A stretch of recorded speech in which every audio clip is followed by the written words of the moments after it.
Hello friends, welcome to Job Seekers Junction.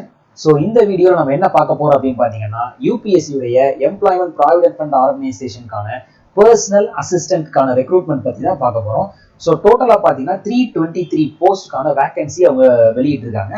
So இது என்ன kind of vacancy, இதுக்கான job nature எப்படி இருக்கும், ஸோ உங்களுக்கான சேலரி என்ன இருக்குன்றத டீடைல்டா இந்த வீடியோல நம்ம பார்ப்போம். ஸோ டோட்டலாக பார்த்தீங்க அப்படின்னா 323 வேகன்சிஸ் லான்ச் பண்ணியிருக்கிறாங்க. எதுக்கு அப்படின்னா பர்சனல் அசிஸ்டண்ட்டுக்கான வேகன்சி தான்.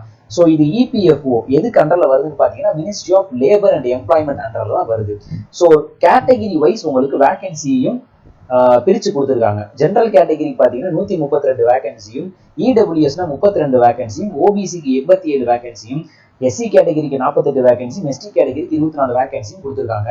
இது போக பிடபிள்யூபிடி அதாவது person with benchmark disabilities மாற்றுத்திறனாளிகளுக்காக தனியா ஒரு 12 வேகன்சிஸ் ஒதுக்கி இருக்கிறாங்க. ஓகேங்களா? ஸோ இப்போ கீழே அடுத்து பார்த்தீங்கன்னா ரிசர்வேஷன் ஃபார் பிடபிள்யூபிடி அதாவது மாற்றுத்திறனாளிகள் சொன்னேன் இல்லையா? ஸோ அவங்களுக்கு என்ன மாதிரி டிசபிலிட்டிஸ் இருக்கணும், ஒருவேளை பிளைண்டா இருக்காங்க, லோ விஷனா இருக்கு, ஹியரிங் இம்பேர்ட்டியா இருக்கு, ஸோ அவங்க டெஃபா இருக்காங்க, ஸோ அப்படின்னா அவங்களுக்கு என்ன மாதிரி கேட்டகரி ஒதுக்குவாங்க அதெல்லாம் வந்து இங்க டீட்டெயிலாக சொல்லியிருக்காங்க. ஸோ அடுத்து பார்த்தீங்க அப்படின்னா பே ஸ்கேல், உங்களுக்கான இந்த ஜாபுக்கான பே ஸ்கேல் எப்படி இருக்கும் அப்படின்னா லெவல் 7க்கான சேலரி தான் உங்களுக்கு கொடுப்பாங்க. அதாவது according to 7th pay commission minimum உங்களுக்கு பார்த்தீங்கன்னா 44,000 ரூபாய் அப்ராக்சிமேட்டா வந்துடும். அது போக உங்களுக்கு அலவன்சஸ் இருக்கும், இதெல்லாம் வந்து ஆட் ஆன் ஆகிக்கும். ஓகேங்களா? இப்போ அடுத்து ஏஜ் லிமிட் பாத்தீங்க அப்படின்னா நீங்க ஒரு ஜெனரல் கேட்டகரியாவோ அல்லது இடபிள்யூஎஸ் கேட்டகரியாவோ இருக்கீங்கன்னா 30 இயர்ஸ் வரைக்கும், அதாவது 30 வயது வரைக்கும் நீங்க இந்த எக்ஸாமுக்கு எழுதிக்கலாம்.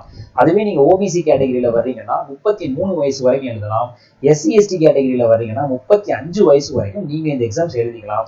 அதே பிடபிள்யூபிடி கேண்டிடேட்ஸ்க்கு 40 இயர்ஸ் வரைக்கும் ஏஜ் லிமிட் கொடுத்துருக்காங்க. நீங்க அது வரைக்கும் நீங்க இந்த எக்ஸாமுக்கு அப்ளை பண்ணிக்கலாம். பட் எல்லா கேட்டகரிக்கும் மினிமம் ஏஜ் லிமிட் ஒன்று இருக்கும்ல, அது என்னன்னு பாத்தீங்கன்னா 18 இயர்ஸ். நீங்க 18 வயசு தாண்டிட்டீங்க அப்படின்னாலே தாராளமா இந்த எக்ஸாமுக்கு நீங்க அப்ளை பண்ணிக்கலாம், நீங்க அதுக்கு எலிஜிபிள் தான். ஓகேங்க. இப்போ நெக்ஸ்ட் வந்து இதுக்கான குவாலிஃபிகேஷன் என்னென்ன குவாலிஃபிகேஷன் அவங்க எதிர்பார்க்குறாங்க அப்படின்னு பார்த்தோம்னா நீங்க ஒரு பேசிக் பேச்சுலர் டிகிரி முடிச்சவரா இருந்தாலே தாராளமா இந்த எக்ஸாமுக்கு அப்ளை பண்ணலாம். ஓகேங்களா? நீங்க அது ஈவன் ஆர்ட்ஸா இருக்கட்டும், இன்ஜினியரிங்கா இருக்கட்டும், எந்த ஒரு டிகிரி ஹோல்டரா இருந்தாலும் நீங்க தாராளமா இந்த எக்ஸாமுக்கு அப்ளை பண்ணலாம். அதுதான் ஃபர்ஸ்ட் குவாலிஃபிகேஷன். ஓகேங்களா?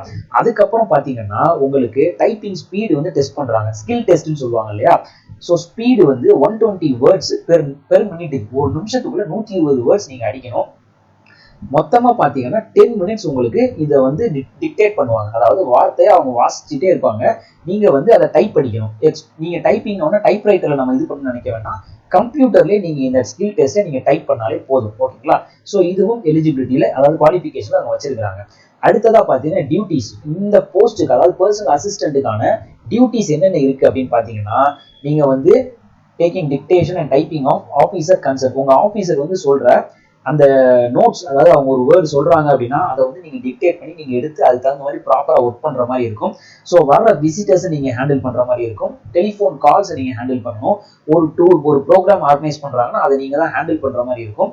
ஒரு ஃபைல் நீங்க மூவ் பண்றீங்க அப்படின்னா அதை ட்ராக் பண்ணி இப்போ அது என்ன பொசிஷன்ல இருக்குன்றதையும் மானிட்டர் பண்றதும் உங்க வேலை தான். ஸோ இதுதான் இந்த பிஏ உடைய ஜாப் டீடைல்ஸ், டியூட்டி, அதாவது என்னென்ன நீங்க ஒர்க் பண்ணணுன்றதையும் அவங்க சொல்லியிருக்கிறாங்க. ஓகேங்களா? இப்போ நெக்ஸ்ட் பாத்தீங்கன்னா இது வந்து ஒரு நான் கெசட்டட் போஸ்ட். கெசட்டட் போஸ்ட்னா கிரீன் இங்க்ல சைன் பண்ணுவாங்க இல்லையா, ஆபீசர்ஸ் கேட்டகரி, அதுதான் கெசட்டட் போஸ்ட். இது வந்து ஆபீசருக்கு பிஏ போஸ்ட் தான், பட் இது வந்து பாத்தீங்கன்னா பெர்மனன்ட் போஸ்ட் தான், government job permanent post. So அடுத்து பாத்தீங்கன்னா ப்ரொபேஷனரி பீரியட் 2 இயர்ஸ் சொல்லியிருக்கிறாங்க. அதாவது இந்த ப்ரொபேஷனரி பீரியட்ல ஆல் ஓவர் இந்தியால உங்களுக்கு எங்க வேணா ஜாப் வந்து அவங்க போடுவாங்க, போஸ்டிங் போடுவாங்க. ஸோ நீங்க அந்த 2 இயர்ஸ் நீங்க அங்க இருந்து ஜாப் பார்க்குற மாதிரி இருக்கும். After the completion of probationary period நீங்க டிரான்ஸ்ஃபர் வாங்கிட்டு நீங்க உங்க ரீஜனுக்கு, அதாவது உங்களுக்கு எங்க நெசசரியோ நீங்க அங்க போய் ஜாயின் பண்ணிக்கலாம். ஓகேங்களா? இதுதான் ப்ரொபேஷனரி பீரியட்னு சொல்லியிருக்காங்க. இப்போ அடுத்து பாத்தீங்கன்னா இந்த அப்ளிகேஷன் எப்போ ஸ்டார்ட் ஆயிருக்கு அப்படின்னு பாத்தீங்கன்னா 7 மார்ச் 7ஆம் தேதியே ஸ்டார்ட் ஆயிடுச்சு. ஓகேங்களா? இதுக்கான லாஸ்ட் டேட் எப்ப சொல்லியிருக்காங்க அப்படின்னா 27 மார்ச், அதாவது வர்ற மாசம் 27ஆம் தேதி இந்த அப்ளிகேஷன் க்ளோஸ் ஆகுது. ஸோ அதுக்குள்ள யாரெல்லாம் எலிஜிபிலிட்டியோ, யாருக்கெல்லாம் இன்ட்ரெஸ்டோ நீங்க தாராளமா அப்ளை பண்ணி முடிச்சிருங்க. அந்த டேட்டுக்குள்ள பண்ணீங்க அப்படின்னா மட்டும்தான் அவங்க ஏத்துக்கணும். ஓகேங்களா? அதுக்கப்புறம் பண்ணீங்க அப்படின்னா அது வந்து அக்செப்டபிள் ஆகாது. ஸோ ஏஜ் ரிலாக்ஸேஷன் பத்தி சொல்லியிருக்காங்க, அதை நம்ம மேலே பார்த்துட்டோம். ஸோ அப் டு 5 இயர்ஸ் வரைக்கும் உங்களுக்கு ஏஜ் ரிலாக்ஸேஷன் இருக்கு. அதாவது ஒன்றும் இல்லை, நம்ம ஆல்ரெடி பார்த்துருப்போம். ஸோ SC/ST கேட்டகரினா உங்களுக்கு 5 இயர்ஸ் ரிலாக்ஸேஷன், OBC கேட்டகரினா 3 இயர்ஸ் ஆஃப் ரிலாக்ஸேஷன் கொடுத்துருப்பாங்க. அதை வந்து மேலே அவங்க ஆட் ஆன் பண்ணி தான் டோட்டலாக கொடுத்துருக்காங்க. ஸோ இது வந்து நமக்கு புதுசாக ஒன்றும் இல்லை. ஸோ அடுத்து பார்த்தீங்கன்னா ஸ்கீம்ஸ் அண்ட் சிலபஸ், அதாவது இந்த எக்ஸாமுக்கு என்னென்ன பேட்டர்ன் வச்சிருக்காங்க அப்படின்றத சொல்றாங்க. டோட்டலாக பார்த்தீங்கன்னா 2 hours டியூரேஷன். இந்த எக்ஸாமுக்கு மொத்தம் 3 மணி நேரம் டைமு. எல்லாமே வந்து உங்களுக்கு multiple choice answer and question தான் இருக்கும். உங்களுக்கு போத் இங்கிலீஷ் அண்ட் ஹிந்தி பைலிங்குவல்லே அவங்களுக்கு கொஸ்டின் பேப்பர் அவைலபிளா இருக்கும். மறக்காம முக்கியமா 1/3 மார்க் உங்களுக்கு பெனால்ட்டி இருக்கு. ஸோ எக்ஸ்ட்ராவா கண்ணை மூடிட்டு ஆன்சர் அடிக்காம உங்களுக்கு படிச்சது தெரிஞ்சதை மட்டும் ஆன்சர்ஸ் பண்ணுங்க. ஓகேங்களா? அடுத்தது சிலபஸ், இதுதான் ரொம்ப முக்கியம். ஸோ டோட்டலா பாத்தீங்க அப்படின்னா English language, general awareness, quantitative aptitude, reasoning and computer aptitude, இதுதான் உங்களுக்கான சிலபஸ். ஸோ நம்ம சேனல்லையுமே கூடிய சீக்கிரத்துல கண்டென்ட் வீடியோஸும் ப்ரொவைட் பண்ண போறோம். மறக்காம ஃபாலோ பண்ணிக்கோங்க. இந்த மாதிரியான எக்ஸாம்ஸ்க்கு அது உங்களுக்கு டெஃபினட்டா யூஸ்ஃபுல்லா இருக்கும்.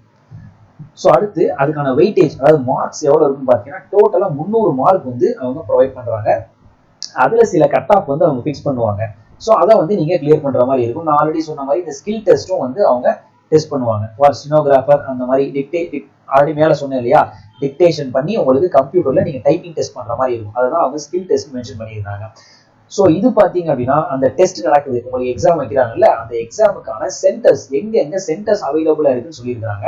சென்ட்ரல் கவர்மெண்ட் எக்ஸாம்ங்கிறதுனால நம்ம வந்து எங்க போய் எக்ஸாம் எழுதணும் அப்படின்னு நினைச்சா நீங்க பயப்பட வேண்டாம்.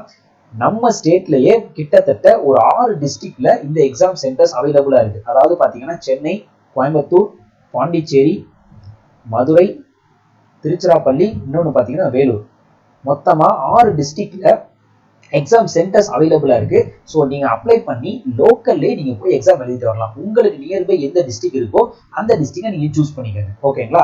ஸோ எக்ஸாமுக்கான டேட்டும் அவங்க மென்ஷன் பண்ணியிருக்காங்க. எப்போன்னு பாத்தீங்கன்னா ஜூலை 7th, அதாவது 7ஆம் தேதி ஜூலை மாசம் 2024 ஜூலை மாசம் 7ஆம் தேதி தான் வந்து உங்களுக்கு இந்த டெஸ்ட் நடக்க போகுதுன்றதையும் அவங்க சொல்லியிருக்காங்க. ஸோ இதுல இன்னொரு முக்கியமான விஷயம் பாத்தீங்கன்னா ஃபர்ஸ்ட் நீங்க அப்ளை பண்றீங்கல்ல, அப்ளை பண்ணும்போது ஒரு ப்ரிஃபரன்ஸ் கொடுக்குறீங்கல்ல, ஒரு எக்ஸாம் சென்டர் இதுதான் வேணும் அப்படின்னு சொல்லி. ஸோ அந்த சென்டர் அதுபடி தான் உங்களுக்கு எக்ஸாம் சென்டர்ஸ் அலாட் ஆகும்.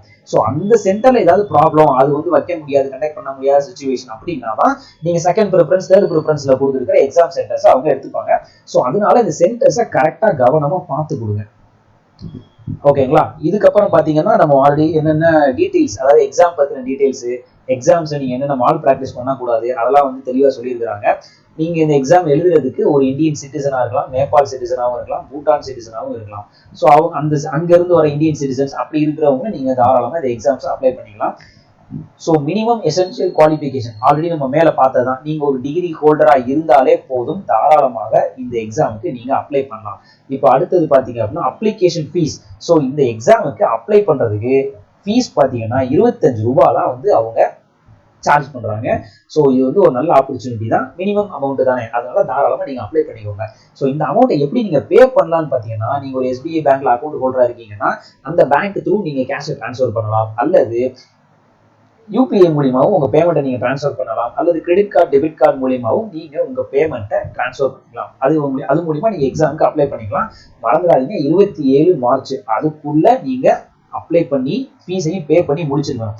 இதுல இன்னொரு முக்கியமான விஷயம் என்னன்னு பாத்தீங்கன்னா நோ ஃபீஸ். யார் யாருக்கெல்லாம் ஃபீஸ் கிடையாதுன்னு பாத்தீங்கன்னா SC/ST கேண்டிடேட், PWBD அண்ட் எல்லா உமன் கேண்டிடேட்ஸ்க்கும் ஃபீஸ் வந்து கிடையாது. ஸோ இந்த 25 ரூபாய் தான் நம்ம ஃபீஸ் சொல்லியிருந்தோம் இல்லையா, அந்த 25 ரூபாயுமே இந்த கேட்டகரியில வர யாருக்குமே கிடையாது.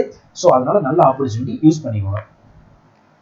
ஸோ நெக்ஸ்ட் பாத்தீங்க அப்படின்னா இந்த எக்ஸ் சர்வீஸ்மேன் ஆல்ரெடி கவர்மெண்ட்ல எம்ப்ளாய் பண்ணி VRS கொடுத்து வந்திருப்பாங்க இல்லையா, ஸோ அவங்களுக்கான லிமிட், ரிலாக்ஸேஷன் என்ன அதெல்லாம் மென்ஷன் பண்ணியிருக்காங்க.